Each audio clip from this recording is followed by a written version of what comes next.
Veliki pozdrav svima, ja sam Anita Frajman, vaša doktorica sreće.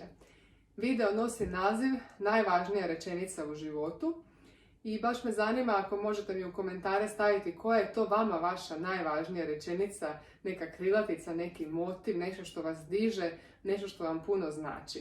Svojevremeno sam u stanu imala poljepljeno jako puno pozitivnih poruka, različitih autora i izvora koji su meni dizali vibraciju, koji su meni onako učinili dan zanimljivijim, neke stvari koje često želim pročitati zato što mi bude puno lakše onda kasnije ići kroz dan jer jednostavno utječu na to kako ja razmišljam. Ono što često puta čujemo ili vidimo počinje biti dio nas, htjeli mi to ili ne. Tako sam kroz nedavno zapravo renoviranje stana razmišljala da bi si stavila jednu pozitivnu poruku u spavaču sobu, dakle na zid koji ja svako jutro vidim prvo kad otvorim oči, dakle jedna pozitivna rečenica. Na kraju sam se odlučila će to biti rečenica sljedeća koju vidite ovdje iza mene na zidu. Život nije ono što nam se događa, već kako mi reagiramo na to što nam se događa. Vjerojatno ste čuli za ovu rečenicu ili za neku verziju inačice ovakve rečenice.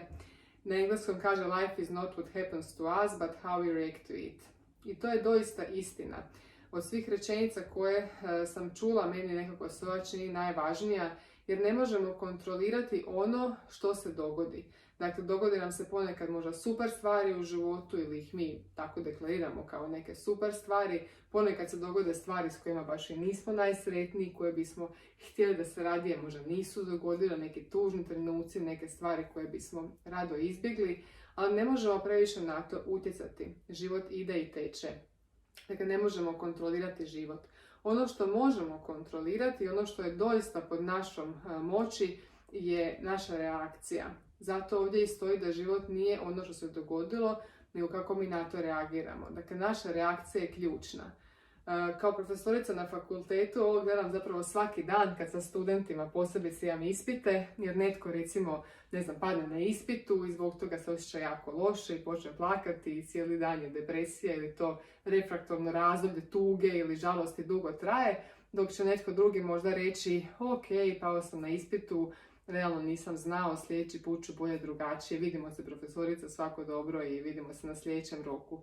Dakle, do percepcije je jednostavno.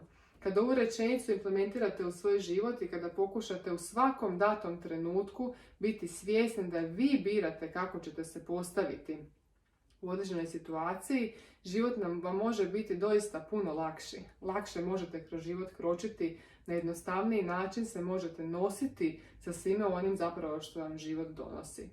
Kažu istraživanja da je doista ovaj dio život nije ono što se događa, odnosno da je svega 10% ono što se događa, a da je čak 90% ovaj drugi dio, dakle naše reakcije na to. Što je zapravo jako dobro, što znači da mi imamo kontrolu na neki način nad samima sobom i nad svojom reakcijom nad događajima. Ideja da to neko refraktorno razdoblje, to razdoblje koje zapravo smo vezani emocionalno vezani za neki događaj koji se dogodio, da pokušamo zapravo što više skratiti kod situacija koje nam se ne sviđaju, da te neke emocije koje su nam možda negativne, koje su niže na skali vibracije, pokušamo što kraće zadržavati u svom polju, što kraće zadržavati u svojim mislima i da pokušamo dati pozitivnu etiketu svemu. Znate kako se kaže da optimist je uvijek ona osoba koja čašu vidi do pola punom, tako i ova rečenica pokušavam objasniti da uvijek možete gledati na pozitivan ili na negativan način na određene stvari, a evo ja se s ovom rečenicom svako jutro budim i biram u svim situacijama pokušati naći ono nešto dobro, odnosno sama sebe nekako uvjeravati kroz vrijeme da je manje važan događaj, a puno važna moja reakcija i emocija s kojom ja zapečatim taj konkretan događaj.